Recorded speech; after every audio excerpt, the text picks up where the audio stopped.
Hai, Assalamualaikum dan salam sejahtera. Jom kita lihat berita menarik hari ini. Sebelum tu, jangan lupa tekan butang subscribe agar tak terlepas video-video best daripada saya. Kerajaan rugi RM812.91 juta dari pembangunan Putrajaya. Tiada pengeluaran KWSP, kata Timbalan Menteri Kewangan. Hibiscus berikan dividen 0.75 sen sesaham. MHB tanda tangan MOU dengan Fuel Cell Energy. Kerajaan rugi RM812.91 juta Malaysia dari pembangunan Putrajaya. Kerajaan telah mengalami kerugian sebanyak RM812.91 juta Malaysia akibat pembangunan Putrajaya dengan kerugian terbesar sebanyak RM799.34 juta berpunca daripada projek monorail yang ditanggungkan pada tahun 2004. Ini adalah menurut laporan audit negara yang dibentangkan pada 16 Februari 2023. Sebanyak RM797.18 juta telah digunakan untuk pembangunan projek monorail, sementara 2.16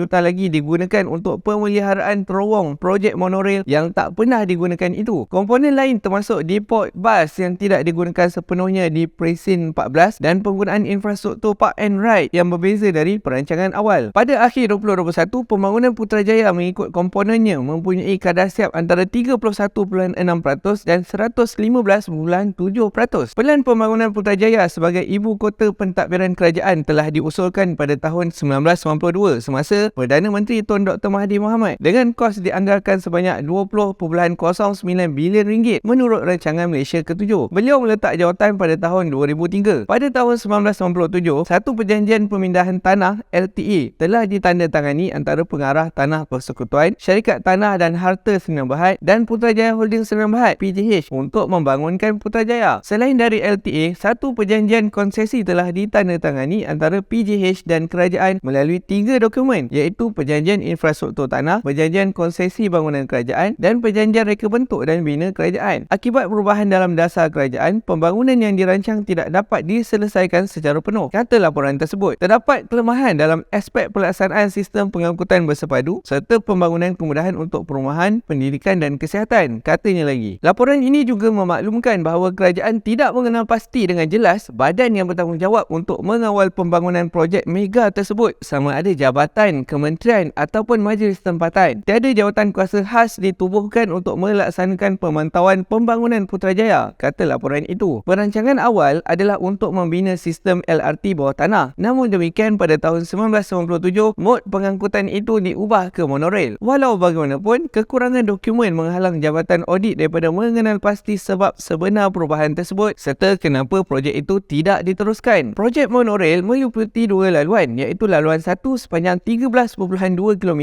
dan laluan 2 sepanjang 6 km serta stesen monorail di Putrajaya Central Terminal di Presin 7. Lawatan ke tapak projek menunjukkan pembinaan beberapa infrastruktur utama dan struktur asas telah dimulakan. Ini termasuk sebuah terowong, sebuah stesen monorail di Putrajaya Central Terminal, sebuah jambatan kereta api dan sebahagian daripada laluan rel tinggi. Dalam pelan awal Putrajaya, monorail dicadangkan sebagai tulang belakang sistem pengangkutan awam Putrajaya. Disebabkan projek ini gagal, ianya juga telah menjejaskan perkhidmatan bas di mana kerajaan telah pun membelanjakan sebanyak RM118.1 juta serta menjejaskan penggunaan fasiliti berkaitan seperti fasiliti park and ride. Dua tapak park and ride yang dibina dengan kos RM58.54 juta juga tidak digunakan untuk tujuan asalnya, dengan sebahagian daripadanya diubah menjadi tapak pasar malam. Selain monorail, pelan perancangan awal juga merangkumi pembinaan infrastruktur untuk 5 lagi mod pengangkutan orang ramai, iaitu perkhidmatan tram yang belum bermula, Express Rail Link ERL, pengangkutan bas, pengangkutan air dan laluan pejalan kaki dan basikal. 4 projek terakhir telah disiapkan di mana projek pengangkutan air telah digunakan sebagai tarikan pelancong di Putrajaya. Kelemahan dalam sistem pengangkutan Putrajaya kemudiannya menyebabkan kesesakan trafik dan masalah tempat letak kereta, terutamanya pada waktu puncak. Secara keseluruhan, infrastruktur pengangkutan telah siap 66.7%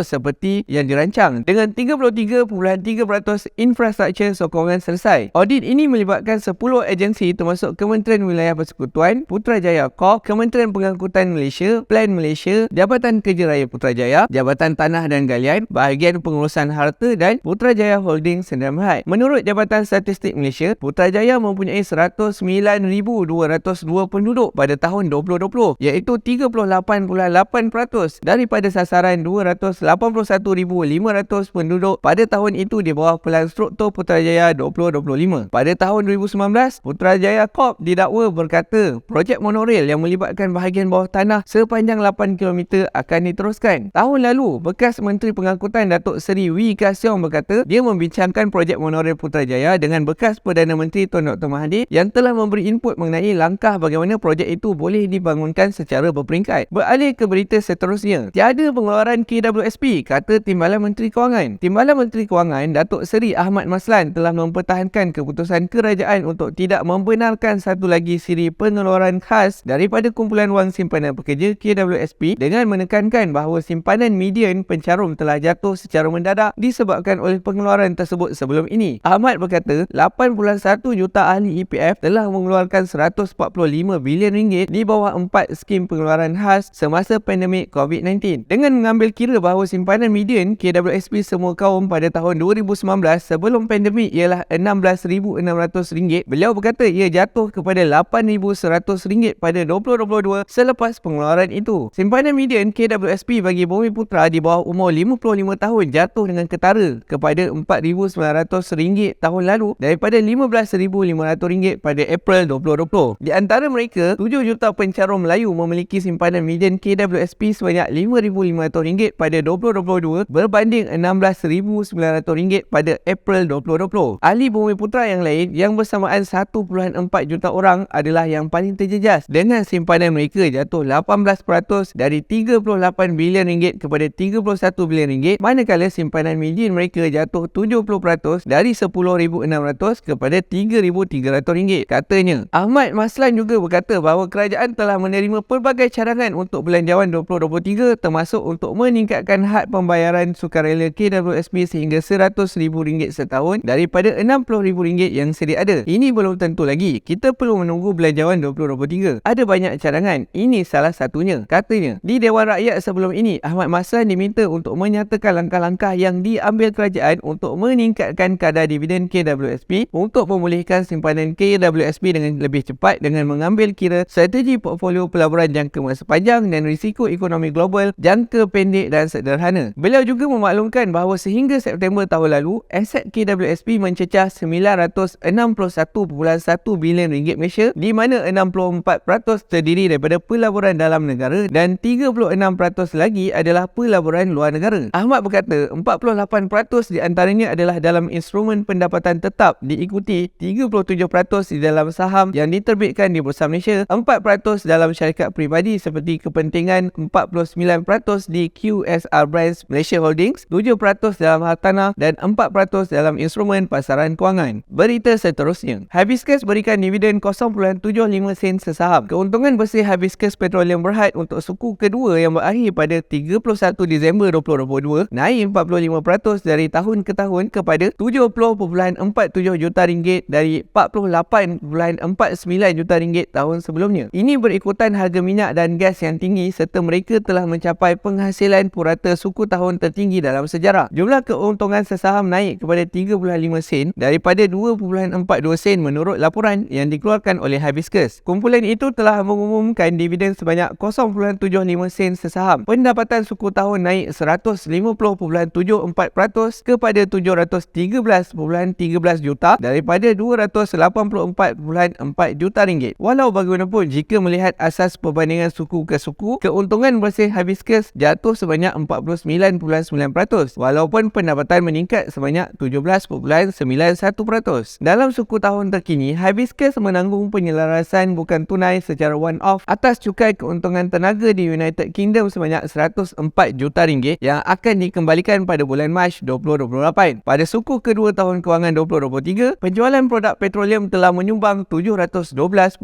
juta ringgit kepada jumlah pendapatan. Hibiscus menganggarkan untuk menjual sekitar 7.3 juta tong minyak, kondensat dan gas sepanjang tahun 2023. Melihat kepada penghasilan, Hibiscus telah menghasilkan purata 19,912 tong sehari untuk minyak, kondensat dan gas. Ini penghasilan suku tahun yang tertinggi direkodkan. Purata perbelanjaan operasi OPEX capex adalah pada 19 US dollar per tong bagi kluster Anas Suria dan Utara Sabah dan sedikit lebih rendah pada 16 US dollar per tong di bawah kumpulan Peninsula Hibiscus. Sementara prestasi kewangan kami dalam suku ini telah mendapat manfaat daripada harga minyak dan gas yang kokoh. Prestasi operasi adalah bukti daripada kecekapan pengurusan aset kami, kata Kenneth Pereira, pengarah urusan Hibiscus. Kami telah melihat pertumbuhan yang menggalakkan pada suku kedua tahun kewangan 2023 yang mana ia boleh dikaitkan dengan prestasi yang lebih baik daripada aset kumpulan Peninsula Hibiscus dan kluster Anas Suria, katanya. Untuk 6 bulan yang berakhir pada 31 Disember 2022, kita dapat melihat keuntungan bersih Hibiscus adalah lebih 2 kali ganda, iaitu 10.22 sen setiap saham berbanding 4.48 sen setiap saham untuk 6 bulan sebelumnya. Pendapatan juga naik 148.15% kepada 1.32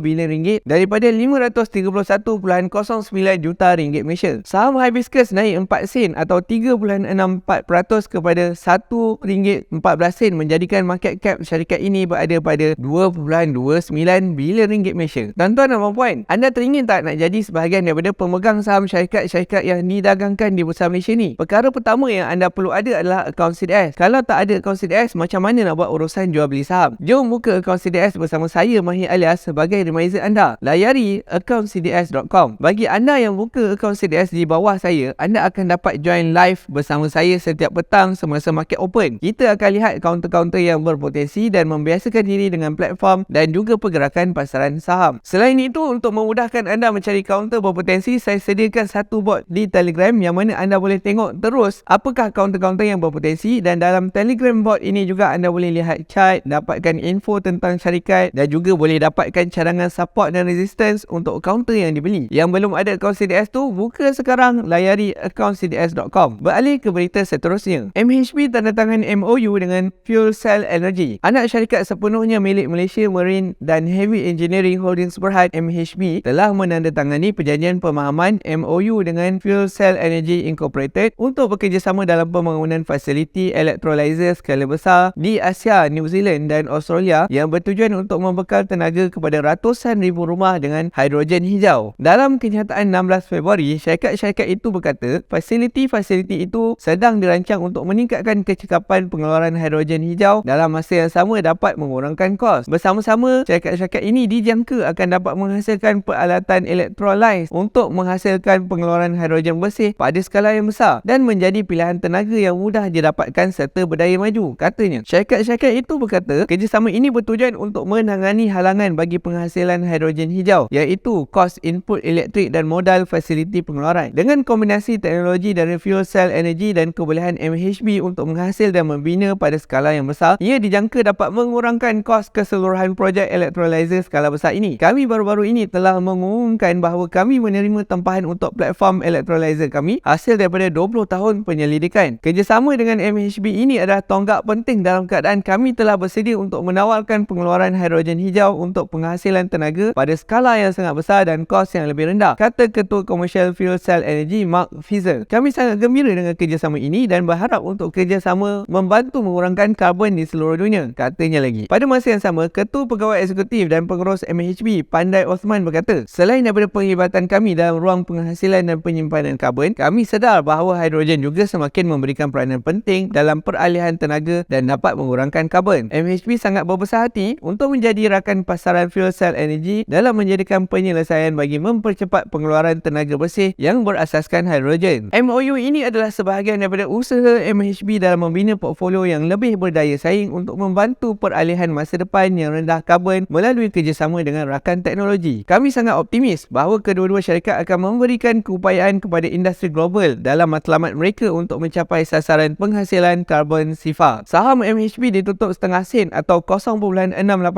lebih rendah pada 73 sen, memberikan kumpulan itu pasaran modal bernilai 1.17 bilion ringgit Malaysia. Itu sahaja berita yang dapat saya share dengan anda pada hari ini. Jika anda suka video saya ini, pastikan anda subscribe channel Mahir Saham, tekan butang loceng untuk tak terlepas video saya yang akan datang. Jumpa lagi. Assalamualaikum.